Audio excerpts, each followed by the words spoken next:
جی السلام علیکم ورحمۃ اللہ وبرکاتہ۔ اچھا، اب تھوڑی سی بات کریں گے کچھ صورتوں کے اوپر، ان کی تفسیر سنیں گے۔ سب سے پہلے میں سٹارٹ کروں گا چاروں کل سے، جس میں ہم تھوڑا سا یہ جانیں گے کہ ان کا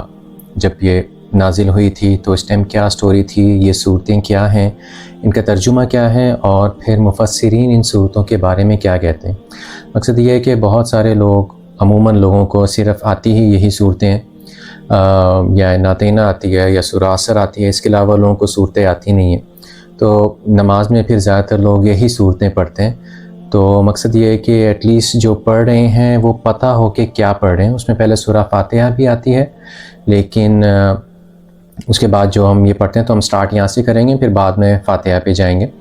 تو تاکہ تھوڑا سا سمجھ آ جائے کہ جب نماز میں صورتیں پڑھ رہے ہوں تو ہمیں پتہ ہو کہ ان کا کیا مطلب ہے، کیا پس منظر ہے، تو وہ ایک فیلنگ اس کے اندر، نماز کے اندر آپ کی آ جائے گی کہ آپ کو ایٹ لیسٹ یہ پتہ ہوگا کہ آپ بول کیا رہے ہیں، آپ پڑھ کیا رہے ہیں۔ تو سب سے پہلی جو صورت آتی ہے چاروں کل کے اندر، وہ آتی ہے قل یا ایھا الکافرون۔ صورت کا نام ہے سورہ کافرون، اور سورہ کافرون جو ہے، اس کو سمجھنے کے لیے سب سے پہلے ضروری ہے کہ وہ مقصد سمجھا جائے کہ یہ کیوں نازل ہوئی، یہ کب نازل ہوئی، اس ٹائم پہ ایونٹس کیا تھے، کیونکہ کسی بھی آیت اور کسی بھی سورہ کو پڑھنے کا، سمجھنے کا پہلا حق اس کا یہ ہے کہ اس کو اس کانٹیکس میں سمجھا جائے کہ یہ کب نازل ہوئی اور اس ٹائم کیا حالات واقعات تھے، اور پھر اس میں جو لیسن ہے اس لیسن کو اپلائی کیا جائے اپنی زندگی کے اوپر، یہ جاننے کے لیے کہ اس میں میرے لیے کیا سبق ہے، میں اس سے کیا سیکھ سکتا ہوں، کیا اس میں کوئی ایسی چیز تو نہیں ہے جو ان کافروں یا کسی بھی کے بارے میں بات ہو رہی ہے اور میں بھی وہی کام کر رہا ہوں۔ تو یہ ایک اس کا ہم سٹارٹ کرتے ہیں، اس کا جو پس منظر ہے، جو اس کی ہسٹری ہے۔ تو یہ سورہ نازل ہوئی تقریباً 8 سے 10 سال ہو چکے ہوئے تھے نبوت کو، اور حضور صلی اللہ علیہ وسلم کانسٹنٹلی دعوت کر رہے تھے قریش کو اور مکہ کے لوگوں کو، اور اس دوران باقی واقعات، کافی واقعات ہو چکے تھے، ان کو لعن طعن ہو چکی ہوئی تھی، ان کو مارنے کی دھمکیاں، ان کو کہ باز آ جاؤ، ان کو ہر طرح سے وہ روکنے کی کوشش کر چکے تھے، اوپر کوڑا پھینک دیا، نماز نہیں پڑھنے دیتے تھے۔ اور اب یہ ہو چکا تھا کہ 10 سال کے اندر حضرت عمر اسلام لا چکے تھے، تو رسول اکرم صلی اللہ علیہ وسلم اور مسلمان جو ہے وہ مکے کے اندر ہی نماز پڑھتے تھے۔ تو ایک طرف بت ہوتے تھے جہاں پہ قریش اپنی عبادت کرتے تھے، اور دوسری طرف حضور صلی اللہ علیہ وسلم اپنی وہ کرتے تھے۔ اب جس سپیڈ سے لوگ اسلام میں داخل ہو رہے تھے، یہ بہت ورثم تھا قریش اور اس کے لیڈرز کے لیے۔ تو وہ اب یہ ایک ہی جگہ ہے جہاں پہ وہ بھی عبادت کر رہے ہیں، یہ بھی کر رہے ہیں، تو اب یہ وقت آ گیا تھا ان کو اپنے آپ سے الگ کرنے کا۔ تو اب اس سے پہلے یہ ہوا تھا کہ انہوں نے جس طرح کی تھی رسول اللہ صلی اللہ علیہ وسلم کے اوپر، وہ کر چکے تھے، لیکن وہ باز نہیں آ رہے تھے۔ وہ کہہ رہے تھے میں تبلیغ کروں گا، میں دعویٰ کروں گا، میں کرتا رہوں گا، اور اس میں ان کی کوئی بھی وہ نہیں تھی، چینج نہیں تھا ان کے رویے کے اندر۔ تو وہ ہر طرح کے حربے آزما چکے تھے۔ پھر اب آخری باری آئی ان کے آخری حربے کی، تو انہوں نے کیا کیا، انہوں نے جتنے قریش کے لیڈر سے، انہوں نے حضور صلی اللہ علیہ وسلم کو بلایا اور ان کو کہا، ان کو ایک آفر دی۔ ان کو آفر یہ دی گئی کہ ایسا کرتے ہیں، تم جو کر رہے ہو اس کو چھوڑ دو، ہماری جان چھوڑ دو، ہم یہ تمہیں آفر دیتے ہیں کہ 1 سال جو ہے ہم وہ تمہارے دین کی عبادت کریں گے جو تم لے کے آئے ہو، اسلام، اللہ اور تمہارے اس کی، اور پھر اس کے بعد 1 سال تم ہمارے کرنا، اور اگر تم نے نہیں بھی کرنی نا تو بس تھوڑا سا بول دینا، کیونکہ وہ اپنی شکست تسلیم کر چکے ہوئے تھے، وہ ہار چکے ہوئے تھے۔ تو اب جو ہے نا وہ یہ آفر کے اوپر آ گئے تھے کہ جی آدھا دین ہمارا کر لیتے ہیں، آدھا دین تمہارا کر لیتے ہیں، تو اس میں یہ ہوگا کہ 1 سال تمہارا، 1 سال ہمارا، مل بانٹ کے کھائیں گے، اس کے عوض ہم تمہیں گورنر بنائیں گے، پوزیشن دیں گے۔ اور وہ بار بار حضور صلی اللہ علیہ وسلم کو اس بات کا طعنہ دیتے تھے کہ تمہارا بیٹا نہیں ہے، تمہارا بیٹا نہیں ہے تو تمہارا تو نام ویسے ہی ختم ہو جائے گا 30، 40، 50، 60 سال کے بعد جب تم اس دنیا میں نہیں رہو گے، لیکن اللہ کو ضرور پتا تھا کہ ان کا نام ہمیشہ رہنے والا ہے۔ تو جی اس کا طعنہ دیتے تھے۔ پھر کہتے تھے، تو آفر میں دیتے تھے کہ جی جو قریش کی سب سے پریسٹیجیس عورتیں ہیں وہ ہم تمہیں دیں گے، تم نے جتنے بچے پیدا کرنے ہیں کرو، اس کے بعد ہم تمہیں گورنرشپ دیں گے، ہم تمہیں پیسے دیں گے، ہم تمہیں دولت دیں گے، ہم تمہیں سب کچھ دیں گے۔ اور پھر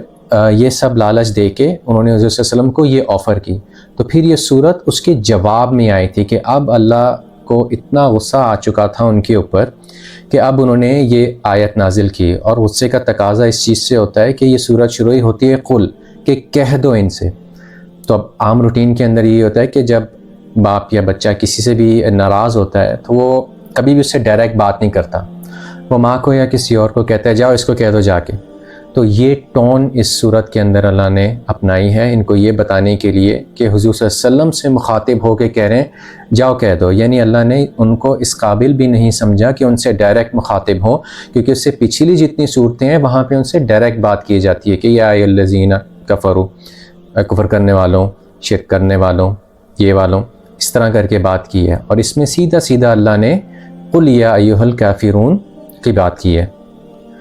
اور ایک طریقے سے اللہ کی طرف سے ان کو یہ بھی تنبیہ تھی کہ بس اب ان کی ڈھیل ختم ہو گئی ہے، اب جا کے ان سے سیدھے سیدھے بات کرو، اور اب جو ہے نا کوئی دعوت وغیرہ نہیں ہوگی، اب یہ الگ اور ہم الگ۔ اور یہ صورت کنٹینیوٹی بھی ہے سورہ کوثر کی، کیونکہ قرآن میں سورہ کوثر کے بعد یہ آتی ہے، تو اس سے پہلے حضور صلی اللہ علیہ وسلم کے اوپر سورہ کوثر نازل ہو چکی ہوئی تھی، انا اعطیناک الکوثر، کہ ہم نے آپ کو کوثر عطا کیا، ہر چیز کثرت سے، ہر چیز ویلیو کے ساتھ، ہر چیز ایکسٹریم کوانٹٹی میں ہم نے آپ کو دی ہے۔ تو پھر قریش کیا ان کے ساتھ نیگوشیٹ کریں گے یا ان کو کیا مزید دے سکتے ہیں، جب رسول اللہ صلی اللہ علیہ وسلم کو پتہ ہے کہ مجھے اللہ نے کہہ دیا انا اعطیناک الکوثر، تو وہ جو بھی آفر کرتے تھے اس کا کوئی فائدہ ہونے والا نہیں تھا۔ اب اگر اسی پس منظر کے اندر ہم اگر لیسن لینا چاہیں تو ہمیں کیا ملتا ہے؟ کیا آج یہ نہیں ہوتا کہ یار آدھا دن تمہارا لے لیتے ہیں، تھوڑا رہنے دو، تھوڑا مکمکا کر لو، چلیں آ جائیں اس سال بیٹھیں، کرسمس منا لیتے ہیں، تھوڑی سی ہولی کھیل لیتے ہیں، پھر اس کے بعد آپ واپس اپنے دین پہ چلے جانا۔ تو یہ چیز ہمارے اوپر بھی آتی ہے، اور زیادہ تر لوگ اس چیز کے اندر بہ جاتے ہیں اور وہ چیز کر لیتے ہیں جو نہیں کرنی چاہیے۔ اس کے اوپر بھی آگے بات کریں گے مزید جب عبد کی بات آئے گی، لیکن یہ کہ یہ آج بھی ہوتا ہے، اور مسلمان اور ہر انسان کے اوپر یہ ٹائم آتا ہے جب وہ کہتا ہے کہ جب لوگ اس کے پاس آتے ہیں کہ یار اچھا تھوڑا سا ہمارا کر لو، یہ ہماری کچھ روایات ہیں، تم یہ فالو کر لو، ہم عید منا لیں گے، تم ہولی منا لو، دونوں بھائی بھائی۔ تو یہ صورت ہی اس چیز کی نفی کرتی ہے۔ اور دوسرا اس کے جو کانسیپٹ کے اندر، سورہ کے اندر کانسیپٹ ہے، اس کے اندر تقریباً تمام مفسرین کا جو سیم اوپینین ہے وہ یہی ہے کہ یہ ایک اسپیسیفک گروپ آف پیپل کے لیے ہے، اس کو آپ ہر ایک کے اوپر نہیں لگا سکتے۔ اس پہ میں بتاؤں گا کیوں نہیں لگا سکتے، کیونکہ اللہ نے ورڈز ایسے سلیکٹ کیے ہیں سورہ میں۔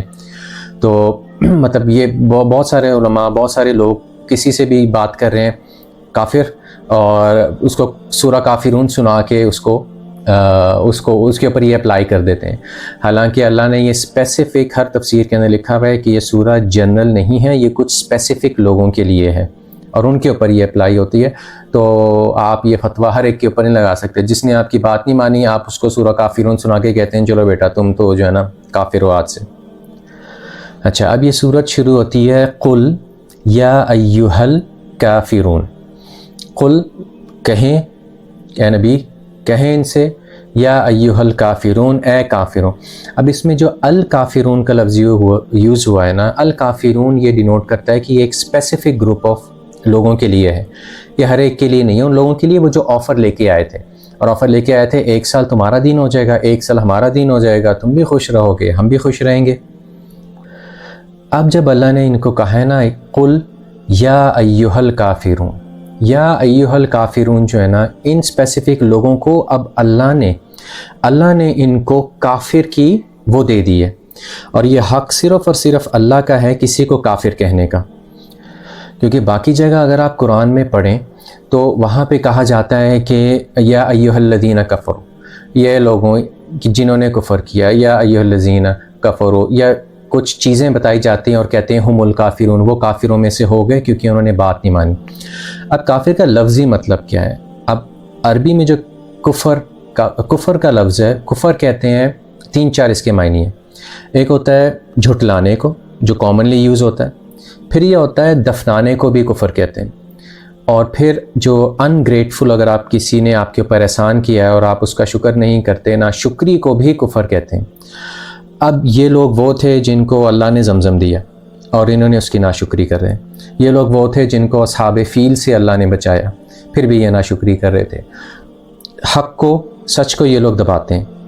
تو یہ جو کافرون جب اللہ نے کہا نا یا ایھا الکافرون، اس کا مطلب ہے کہ اللہ نے ایک سیل لگا دی ہے، اور یہ صرف ایک ہی بار ہوا ہے قرآن میں جب اللہ نے یا ایھا الکافرون کا لفظ استعمال کیا ہے۔ باقی جگہ پہ جو ہے نا وہاں پہ کفر کا لفظ ہے، کافرون کا لفظ ہے، لیکن وہ اس کانٹیکس میں ہے کہ جو ایک ایسا کفر کر لے اور پھر اس کو کرتا رہے تو پھر وہ اس میں سے ہو جاتا ہے۔ لیکن یہاں پہ جب اللہ نے اس چیز کی بات کی ہے یا ایھا الکافرون، تو یہ ان لوگوں کے لیے ہے کہ یہ اللہ نے ان کو اب لیبل کر دیا۔ ہمارے یہاں ہر دکان پہ جو ہے نا بندے کفر کا فتویٰ بیچ رہے ہیں، یہ تم کافر ہو گئے، تم کافر ہو گئے، تم کافر ہو گئے۔ باقی پورے قرآن میں کہیں پہ یہ مثال نہیں ملتی کہ آپ کسی کو کافر کا ٹیگ دے سکیں۔ کفر اور کافر کے اندر ایک جو پرائمری فرق ہے وہ یہ ہے کہ کفر ایک ایکٹ ہے، ایک عمل ہے، یعنی اس کو فعل کہتے ہیں، اور کافرون اسم ہے، ٹھیک ہے۔ اب آپ سے کوئی ایک گناہ ہو گیا جو کہ کفر کے زمرے میں آتا ہے، جیسے بہت ساری احادیث موجود ہیں جس میں رسول اللہ صلی اللہ علیہ وسلم نے کہا جس نے نماز چھوڑی اس نے کفر کیا، کہ ہم میں اور کافروں میں نماز کا فرق ہے۔ اب اگر آپ فجر چھوڑ دیتے ہیں تو وہ ایک ایکٹ آپ نے کفر کا ایکٹ کر دیا، لیکن ظہر پڑھ لیے تو واپس آ گئے نا، تو پھر آپ کافرون نہیں ہوئے۔ اسی طرح کوئی ایک گناہ آپ نے کر لیا جس سے اس گناہ کی کیفیت میں یا اس کرنے کے ٹائم آپ صرف کفر کے مرتکب ہوئے، لیکن آپ کے پاس ہمیشہ قرآن نے اللہ نے آپ کو آفر دی ہوئی ہے، جب چاہو توبہ کر لو تو واپس آ جاؤ۔ ان الذین تابوا، جس نے توبہ کی اور نیک اعمال کیے وہ اس کے ہم سارے گناہ بدل دیں گے، اس کو نیکیوں میں بدل دیں گے۔ اور اس سے پہلے کا لفظ پھر کفر کا یوز ہوا ہے، تو وہ کفر ایک ہے۔ کافر بننے کے لیے آپ کو ایک ہی کام بہت سالوں صدیوں تک کرنا پڑے گا، تب آپ جا کے کریں گے، اور وہ بھی کوئی انسان کسی دوسرے کو لیبل نہیں کر سکتا، وہ حق صرف اللہ کے پاس ہے۔ اسی لیے صرف اللہ نے یہاں پہ کہا ہے یا ایھا الکافرون، اس کے علاوہ کسی انسان کے پاس، ایون رسول اللہ صلی اللہ علیہ وسلم کے پاس بھی اتھارٹی نہیں ہے کہ وہ کسی کو کہہ دیں کہ بس یہ کافر ہے، کیونکہ وہ حق اللہ نے صرف اپنے پاس رکھا ہوا ہے۔ اور چونکہ صرف اللہ ہی کو پتہ ہے کہ یہ اب کفر کے اس لیول پہ آ چکے ہیں کہ یہ واپس نہیں آ سکتے، اور اللہ کو تو پتہ ہے قدر کا، نصیب کا، اللہ کو پتہ ہے کہ یہ اسی حالت کے اندر مریں گے۔ اب وہ ایک اس کے اوپر ایک اوپینین بڑا اچھا انالیسس تھا ایکچولی، وہ یہ تھا کہ یہ لوگ مطلب اگر یہ ایمان لے آتے نا، اب کیا ہوتا ہے کہ قرآن کی آیت تو جھوٹی نہیں ہو سکتی، اگر ان کو ریلیجن کو رد کرنا تھا تو ان کے پاس اور ابو لہب کے پاس، جس کے لیے پوری صورت ہے تبت یدا ابی لہب وتب، اگر یہ لوگ چاہتے اور یہ لوگ ایمان لے آتے تو وہ قرآن کی آیت جھوٹی ہو جاتی کہ اللہ نے ایک آیت اتاری، ٹھیک ہے، اور یہ ابو لہب تو مسلمان ہو گیا، مومن ہو گیا، تو اس کا مطلب ہے وہ آیت تو جھوٹ ہو گئی، تو پھر تو یہ کلام اللہ ہوا ہی نہیں۔ لیکن دیکھیں یہ لوگ کر ہی نہیں سکے، یہ اسی حالت میں سارے کے سارے، وہ تفسیر میں ان کے نام بھی ہیں ان لوگوں کے، بائی نیم یہ سارے کے سارے کفر، شرک اور اس حالت میں مرے تھے، کیونکہ اللہ کو پتہ تھا کہ اللہ نے جب ڈکلیئر کر دیا کافر تو پھر اس سے کوئی بچ نہیں سکتا۔ تو اللہ ہم سب کو جو ہے نا کفر اور آہستہ آہستہ آہستہ آہستہ ٹورڈز جب ہم کافر بننے پہ جاتے ہیں تو اللہ تعالیٰ ہمیں اس سے پناہ دے۔ اب غیر مسلم اور کافر میں بہت فرق ہے، یہ فرق ہمیں بتایا نہیں جاتا یا ہمیں پتہ نہیں ہے۔ اب کافر کیا ہے؟ جھٹلانے والا۔ جھٹلائے گا کون؟ جھٹلائے گا وہی جس تک پہنچا ہے۔ اب ایک ایمیزون کے جنگل میں جہاں پہ اسلام پہنچا ہی نہیں ہے، ٹھیک ہے، تو اس نے تو کچھ جھٹلایا نہیں، بھائی اس کو تو مجھے تو پتہ ہی نہیں ہے کہ دین کیا ہے، ٹھیک ہے، تو وہ اس کو آپ کیا کافر کہیں گے؟ اس کو آپ کافر کہہ ہی نہیں سکتے، بنتا ہی نہیں ہے، کیوں کافر تو وہ ہے جس کے پاس آئی ہو ہدایت، جس کے پاس پیغام آیا ہو اور اس نے اس کو جھٹلا دیا، اس نے کہا کہ نہیں یہ غلط ہے، میں نہیں مانتا اس چیز کو، تو وہ کافر ہوتا ہے۔ اسی لیے ہمارے یہاں غیر مسلم کوئی کافر کا فتویٰ لگا کے کہتے ہیں، آپ کا پڑوسی ہے کسی بھی ویسٹرن کنٹری میں کہیں پہ بھی، تو آپ اس کو کافر کہہ کے مخاطب نہیں کریں گے، وہ بھی غیر مسلم ہے۔ ہاں آپ اس کو 20 سال دیں نا، دعویٰ دیں، تبلیغ کریں، اور اس کے بعد اگر وہ نہیں مانتا تو پھر اللہ کے اوپر ہے کہ وہ کافر ہے یا نہیں، ہمارا تو فیصلہ ہی نہیں ہے۔ بہت سارے لوگ ہیں کفر کا فتویٰ دے دیتے ہیں، ٹھیک ہے، اور پتہ چلے جس کو کافر کہا ہے وہ بندے کو مرنے سے پہلے اس نے کسی طریقے سے کلمہ پڑھ لیا، اللہ نے پڑھا دیا، ہدایت دے دی، تو وہ چلا گیا جنت میں۔ اور جو بندہ، جو مولوی یا جو بھی انسان کسی اور کو کافر کہہ رہا تھا، اینڈ ٹائم پہ اس سے کوئی گناہ ہو گیا اور اس کی قدر میں لکھا ہوتا کہ وہ گناہ کرتے ہی مر جائے گا، تو پھر کون کافر ہوا؟ تو اس چیز کی تمیز ہونی چاہیے کہ کافر کون ہے، اور ہمارا کوئی حق نہیں ہے کسی کو کہنے کا، ہمارا حق ہے ہم اپنا کام کریں، تبلیغ کریں، دعویٰ دیں، وہ مانتا ہے نہیں مانتا اس کی مرضی ہے، وہ آگے جواب دے اللہ کو، ہمارا کوئی حق نہیں ہے۔ اب آتی ہے پہلی آیت، قل یا ایھا الکافرون، اے نبی کہہ دیجئے او کافروں۔ اب آپ ان کی اب آپ کفار کا پرسپیکٹیو دیکھیں، وہاں پہ بیٹھے ہوئے آفر دے رہے ہیں یہ کرو وہ کرو وہ کرو، ٹھیک ہے، اور اسی ٹائم وہی آتی ہے قل یا ایھا الکافرون۔ اب ان کی تو سڑ جائے گی کہ ہم اس کو عورتیں بھی دے رہے ہیں، ہم اس کو پیسے بھی دے رہے ہیں، ہم اس کو کلین کا چیف بھی بنا رہے ہیں، ہم اس کو اتھارٹی پاور سب کچھ دے رہے ہیں۔ اور پھر اللہ کا غصہ ایسا تھا کہ ان کو کہا گیا ان کو کہو سیدھا ہو کافروں۔ تو یہ ڈینوٹ کرتا ہے کہ اللہ کا غصہ اور اس چیز کے اوپر کہ جی اب کوئی ڈیل نہیں ہوگی، کوئی پیس نہیں ہوگا، اب جو ہوگا دیکھا جائے گا۔ تو یہ ان کو برا لگا اور ان کو سیدھا جان بوجھ کے طنز کرنے کے لیے سیدھا کہا کافرون، کیونکہ اپنے مذہب کے مطابق وہ تو صالح ہیں، یعنی وہ اچھا اللہ کو تو وہ مانتے ہیں، اسی لیے دیکھیں کیا زبردست لفظ اللہ نے یوز کیا ہے کافرون کا، مشرکون نہیں کہا۔ مشرکون کیوں نہیں کہا؟ وہ تھے تو مشرک نا۔ اب مشرک کا نا ایک بیسک ڈفرینس ہے مشرک اور کافر کے اندر۔ اچھا اللہ کو وہ مانتے تھے، قرآن کے اندر آتا ہے کہ جب ان سے پوچھا جاتا ہے کہ زمین آسمان کس نے بنایا ہے تو کہتے ہیں بے شک اللہ نے ہی بنائے ہیں، ہمیں اس میں کوئی شک نہیں ہے، بس ہم یہ کہتے ہیں کہ اللہ عزا جو ہمارے بت ہیں یہ ہمارا روٹ ہے اللہ تک پہنچنے کے لیے، ہمیں کوئی چیز فزیکل پڑی ہوئی ہمارے سامنے دیکھنی ہے، اس کی ہم نے عبادت کرنی ہے، وہ پھر اللہ سے ہماری سفارش کرے گا۔ تو یہ ان کی جو ہے نا تھیوری تھی۔ تو وہ اپنے آپ کو تو مطلب مسلم ہی بولتے تھے، یا وہ اپنے آپ کو بولتے تھے کہ مطلب ہم صحیح راستے کے اوپر ہیں، ایسے سمجھ لیں۔ تو جب کہہ دیا ان کو یا ایھا الکافرون تو پھر یہ زبردست قسم کی ان کو چبھی ہوگی۔ پھر اگلی آیت ان کے اوپر آتی ہے تو یہ فرق ہے مشرک اور کافر میں۔ کافر میں یہ ہے کہ تمہارے پر ساری نعمتیں دیں تم نے جھٹلا دیا، تمہیں دین دیا جھٹلا دیا، تمہیں دعویٰ کی تم نے جھٹلا دی، اور تم نے حق کو سچ کو دفن کر دیا۔ تو یہ سارے معنی اس کافرین ایک ورڈ کے اندر اللہ نے ان کی ساری جو ٹریٹس تھیں، پرسنالٹی ٹریٹس یا جو ان کے اعمال تھے، وہ ایک ورڈ کے اندر اللہ نے سم اپ کر دیے۔ اب اگر آپ اس کا اردو ترجمہ لیں گے تو پھر کبھی بھی سمجھ نہیں آئیں گے جب تک اس کی عربی کے اندر، چونکہ ایک لفظ کے 10 معنی ہوتے ہیں اور وہ 10 کے 10 اپلائی ہوتے ہیں۔ تو یہ اللہ نے ان کو کہا قل یا ایھا الکافرون، کہہ دیں او کافرون۔ اگلی آیت ہے لا اعبد ما تعبدون۔ لا اعبد ما تعبدون یعنی میں وہ عبادت نہیں کرتا جو تم عبادت کرتے ہو، ٹھیک ہے۔ اچھا یہاں پہ نا عبد اور عبد کا مطلب تھوڑا سا سمجھنا ضروری ہے، مطلب عبادت سے یہ لفظ نکلا ہے۔ اب اگر آپ اردو ترجمہ دیکھیں تو عبد کا مطلب یعنی ایاک نعبد بھی ہوتا ہے نا، یا اللہ ہم تیری ہی عبادت کرتے ہیں۔ اب یہ عبادت کیا ہوتا ہے، ٹھیک ہے۔ اب اگین وہی ترجمہ جب ہوگا تو وہ بہت لمیٹڈ اس کو کر دیتا ہے، لیکن اگر آپ عبد کا مطلب دیکھیں، یعنی عبد کا مطلب اس کے چار مطلب ہے، سمجھ لیں۔ ایک ہے ورشپ، نماز، یعنی نماز، روزہ، حج، زکوٰۃ، جو بھی ہماری چیزیں ہیں ان کو ہم عبد مطلب عبادت کے اندر آتے ہیں، یہ عبادت کا معنی ہے ورشپ، ٹھیک ہے۔ پھر اس کے بعد ہوتی ہے غلامی۔ عبد کا مطلب عبد نکلا ہے غلام سے، ماسٹر، رب اور عبد یعنی وہ کہ ماسٹر اور اس کا غلام۔ اب اگر اس کو خالی آپ عبادت کے زمرے میں اس کا مطلب لیں گے تو پھر وہ اس کے ساتھ انصاف نہیں ہے، کیونکہ آپ عبادت تو کر رہے ہیں لیکن آپ اللہ کی غلامی نہیں کر رہے۔ اس کے بعد میں بات کرتا ہوں مزید۔ اس کے بعد ہے جس سے پیار کرنا، اس کو بھی عبد کہتے ہیں۔ پھر ہے توکل کرنا، اس کو بھی عبد کہتے ہیں،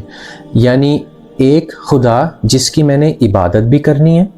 اس کی تابع داری بھی کرنی ہے، اس کی میں نے غلامی بھی کرنی ہے، اور پھر اس کے ساتھ میں نے سنسیئر بھی ہونا ہے اور اس کے اوپر میں نے توکل بھی کرنا ہے۔ یہ سارے معنی مل کے ایک لفظ بنتا ہے عبد، جو کہ عبادت خالی اس کا جسٹس نہیں ہے، کیونکہ عبادت ہم کر سکتے ہیں، نمازیں پڑھ رہے ہیں، ٹھیک ہے، لیکن اللہ کی غلامی نہیں کر رہے۔ اب ایک غلام کون ہوتا ہے؟ غلام کا کانسیپٹ سب کو پتہ ہے۔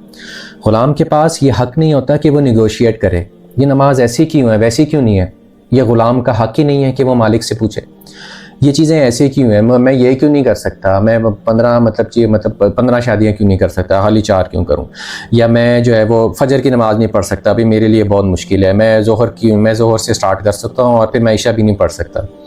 اب یہ غلامی سمجھنے کے لیے آپ کو دیکھنا پڑے گا کہ یہ چیزیں آپ اپنے آقا سے، ایک غلام اپنے آقا سے نیگوشیٹ نہیں کرتا، یہ نان نیگوشیبل چیزیں ہوتی ہیں۔ تو یہ مطلب ہے عابد کا۔ تو لا اعبد ما تعبدون، کہ میں وہ عبادت نہیں کرتا، ٹھیک ہے، جو تم کرتے ہو. اب اس میں یہ 5 چیزیں آتی ہیں، خالی نماز پڑھنے کی بات نہیں ہو رہی، یا خالی عبادت کی جو اردو والا عبادت ہے اس کی بات نہیں ہو رہی. اس میں اور بھی بہت چیزیں ہیں. ہم میں بھی ایک عبد کا کام کر رہے ہوں، میں بھی ہم ورشپ والی، عبادت والی، نماز، روزہ، حج، زکوٰۃ والا کر رہے ہوں، لیکن ہم باقی جو اللہ کی ہے چیزیں ہیں، جو اس کے احکامات ہیں، جھوٹ نہیں بولنا، سود نہیں کھانا، چوری نہیں کرنی، جتنے اور احکامات ہیں چھوٹے چھوٹے چھوٹے چھوٹے میں بھی جو کہ ہمیں پتہ ہی نہیں ہے بہت سارے، تو شاید ہم ان کے انکاری، ہم اس اینڈ پہ وہ کفر کر رہے ہوں جو کہ ہمیں علم نہیں ہے. لیکن عبد کا مطلب یہ ساری چیزیں ہمیں دیکھنی ہیں، اور ہمیں تو اللہ کا غلام بننا ہے. تو جب حضور صلی اللہ علیہ وسلم کہہ رہے ہیں کہ لا اعبد ما تعبدون، کہ تم جس کی عبادت کرتے ہو، ٹھیک ہے، وہ کس کے غلام ہیں؟ وہ پیسے کے غلام ہیں، دنیا کی چیزوں کے غلام ہیں، وہ اپنے بتوں کے غلام ہیں، وہ اپنی پوزیشن کے، اپنی پاور، اپنی اسٹیچر کے غلام ہیں. تو وہ ایک لفظ میں اللہ نے جو ہے نا ان کی ساری چیزیں کھول کے رکھ دیں کہ لا اعبد ما تعبدون. اور یہ اس کا انکار بھی ہے کہ جب وہ ڈیل لے کے آئے تھے کہ 1 سال آپ کا، 1 سال ہمارا. اچھا، اس کے بعد اگلی آیت آتی ہے وَلَا أَنْتُمْ عَابِدُونَ مَا أَعْبُدُ، اور نہ ہی تم اس کی عبادت کرو گے جو میں عبادت کرتا ہوں. یہ بھی اس چیز کی نفی ہے کہ جی تم جو ہے وہ اپنا کرو، مطلب وہ تم اس کی نہیں کرو گے جس کی میں، یعنی تم جب کہہ رہے ہو نا کہ 1 سال ہم کر لیں گے، وہ 1 سال تم کیسے کرو گے جب تمہیں اس چیز پہ ایمان ہی نہیں، اور اگر ایمان آ جاتا تو پھر تم کبھی بھی میرے ساتھ یہ ڈیل ہی نہیں کرتے، 1 سال میری 1 سال تمہاری. تو پھر اللہ نے کہا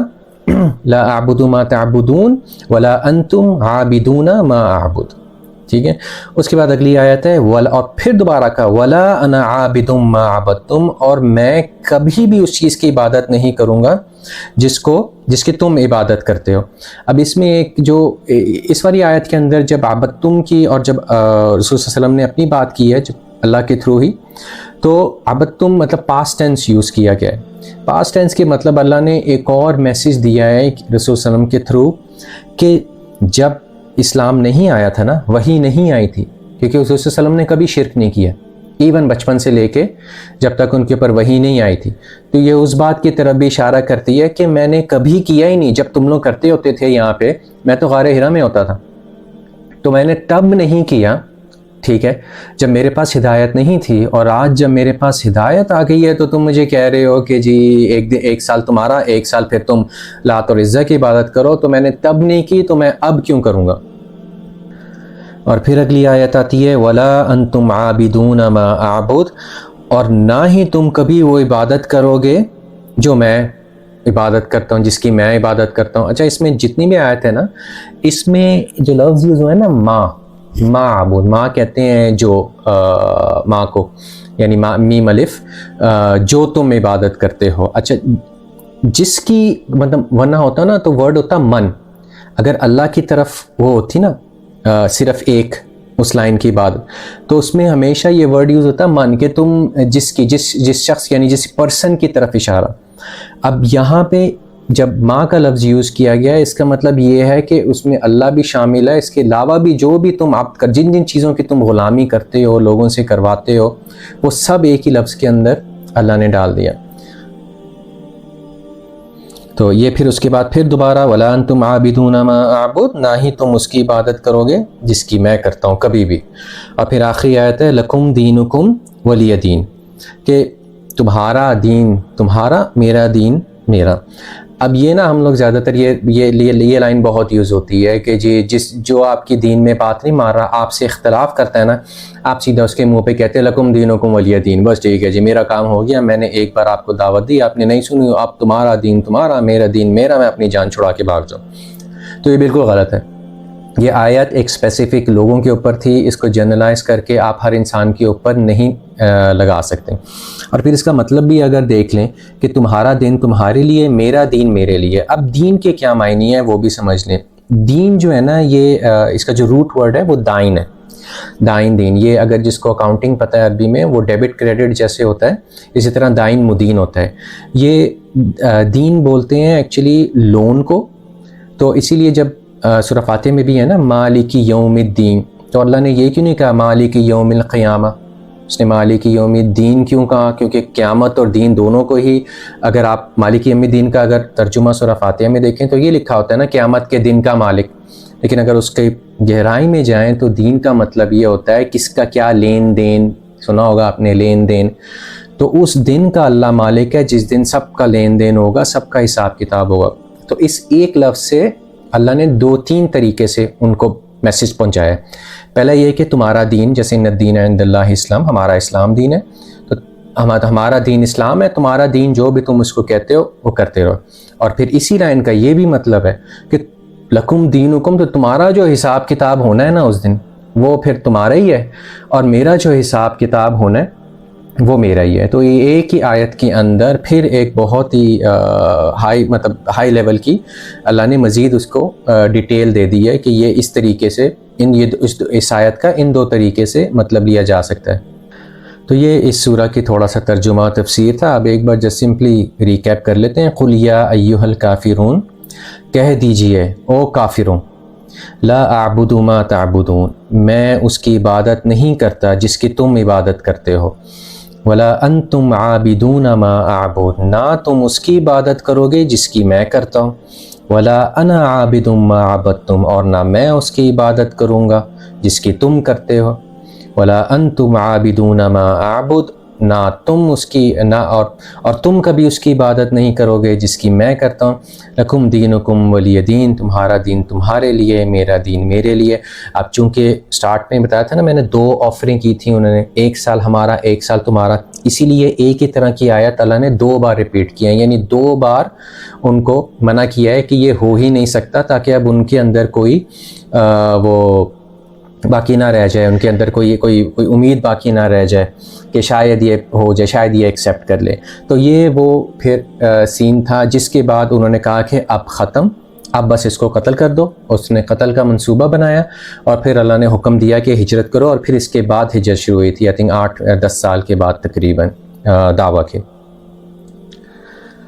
تو یہ بس اس میں 2-3 چھوٹے چھوٹے لیسن ہیں۔ ایک تو یہ کہ کسی کو کافر کہنا، اس کے علاوہ کسی کو کافر نہیں کہہ سکتے۔ ایون اللہ نے بھی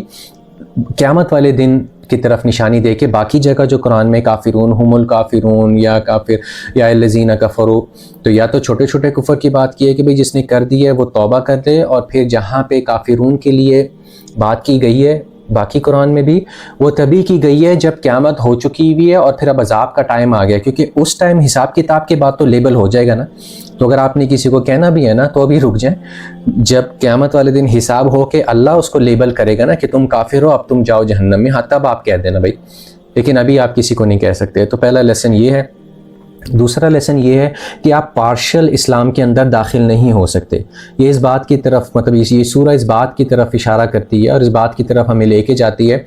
کہ ایسا نہیں ہو سکتا کہ بھئی آدھا تمہارا آدھا میرا مل بانٹ کے کھا لیں گے دونوں بھائی، ایسا نہیں ہو سکتا۔ کچھ چیزیں اسلام کی لے لو، جو نہیں پسند وہ چھوڑ دو، جو پسند ہیں وہ رکھ لیتے ہیں۔ تو یہ مکمکہ بھی یہ صورت اس چیز کو منع کرتی ہے کہ آپ یہ مکمکہ نہیں کر سکتے، آپ کو پورا اسلام میں داخل ہونا ہے یا آپ کو نہیں ہونا، یہ بیچ کے جو اسلام ہے یہ ایگزسٹ نہیں کرتے۔